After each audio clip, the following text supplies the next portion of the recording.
তো একটু গ্রামের বাড়ির মাঝে হালকা বৃষ্টি পড়ছে, আবার রোদ রোদি।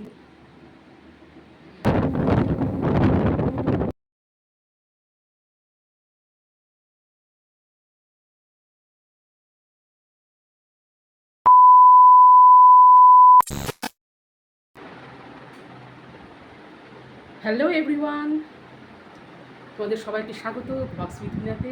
আর আমি স্নান সেরে ঘরের কাজ করা হয়ে গেছে। আর গুড আফটারনুন। তো এখন মেয়ে পুজো দিতে বসছে। তো একটু গ্রামের বাড়িতে যাওয়ার কথা আছে। যা ওয়েদার করছে, বৃষ্টি সকাল থেকে বৃষ্টি আর বৃষ্টি।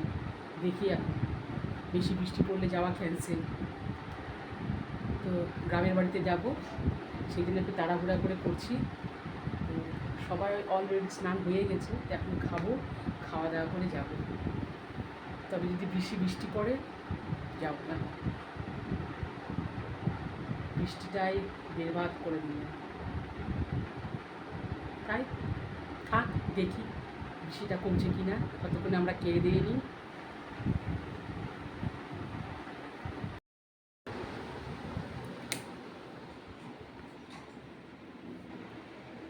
তো ওয়েদারের অবস্থাটা এখন একটু স্থিতিশীল হয়েছে, ভালো হয়েছে। তবু মাঝে মাঝে হালকা বৃষ্টি পড়ছে, আবার রৌদ্র দিচ্ছে। তো রেডি হয়ে গেলাম। এখন বাজে শুয়া একটা। আস্তে আস্তে করে আমরা এখন রেডি হচ্ছি, আর কিছুক্ষণ পরে আমরা বের হব। তা আমি তো রেডি হয়ে গেছি, শুধু কানেরটা পরা বাকি আছে, গলারটা পরা বাকি আছে। কানের আর গলারটা পরে নিব, ব্যাস হয়ে যাবে।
আর দেখো চলেও আসলাম।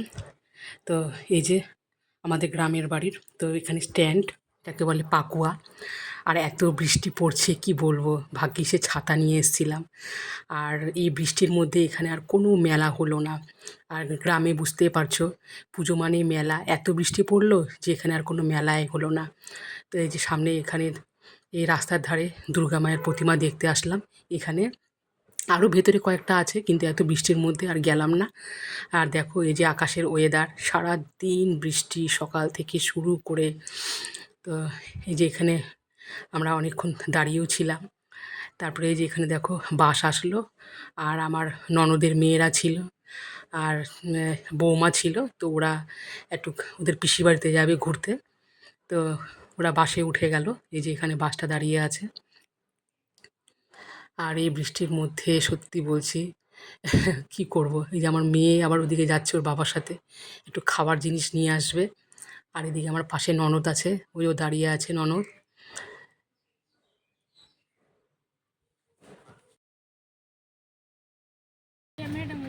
তারপরে আবার এই যে টোটোতে উঠে গেলাম, এবারে যাচ্ছি। একটা সুন্দর ওয়েদার, হালকা হালকা বৃষ্টি পড়ছে, তো আবার কখনো জোরে পড়ছে, তো এই যাচ্ছি।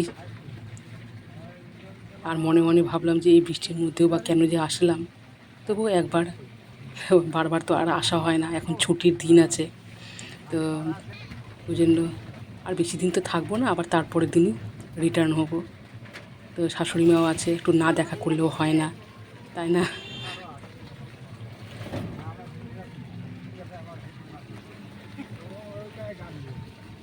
বললাম না।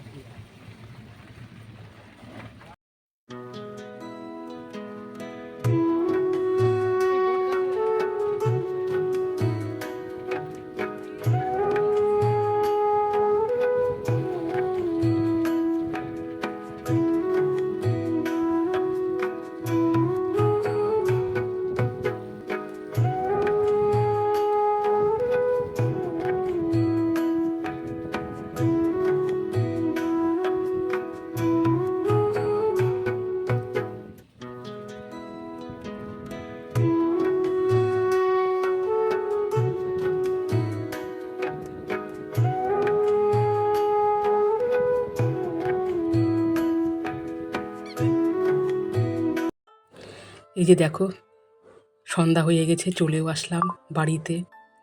আর এই যে, আর সন্ধ্যা মানে বুঝতে পারছো, গ্রামে কিন্তু বিশাল বড় রাত। তো এই যে এখানে আমরা ভেতরে আছি, ঘরের ভিতরে, আর ওদিকে উঠোনে সবাই বসে আছে, শাশুড়ি মাও আছে, কর্তামশাই সবাই বসে আছে। আর আমার যে জা আছে, জা আবার আমাদের জন্য অনেকক্ষণ আগে রান্না করে রেখে দিয়েছিল, তো বললো যে তোমরা খেয়ে নাও। আর গ্রামের বাড়িতে আসলে সচরাচর আগে চা পাওয়া যায় না, তো এই যে দেখো, তো যা বললো তোমরা খেয়ে নাও, ভাতও গরম আছে, আর চিকেন করেছিল দুপুরবেলা, তো আমাদেরকে এই যে দিয়েছে খেতে, ভাত, গরম গরম ভাত আর চিকেন। তো এই যে এখন আমরা সবাই খেতে বসছি।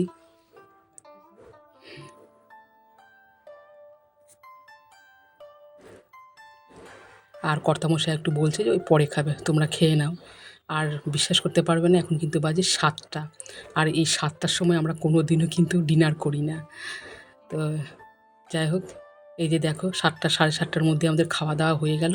আর এদিকে যা আমাদের জন্য বিছনাটাও রেডি করে দিল, এদিকে মশারিটাও আমি টাঙিয়ে নিলাম। আর এখন বাজে 8টা, তো আমরা এখন ঘুমাবো। ঘুম তো হবে না, এদিকে টিভি চলছে, মেয়ে বলছে যে টিভি দেখবে। আর আমাদের তো এত তাড়াতাড়ি অভ্যাস তো নাই, 1টা 2টোর আগে তো ঘুমাই না, 10টার মধ্যে ডিনার করি। আর তো চলো, টাটা, গুড নাইট। এখন তো ঘুমিয়ে পড়বো। আর গ্রামে তো জানোই, 7টা মানে বিশাল বড় রাত, তো অলরেডি এখন 8টা বেজে গেছে। টাটা, সবাই ভালো থেকো, সুস্থ থেকো।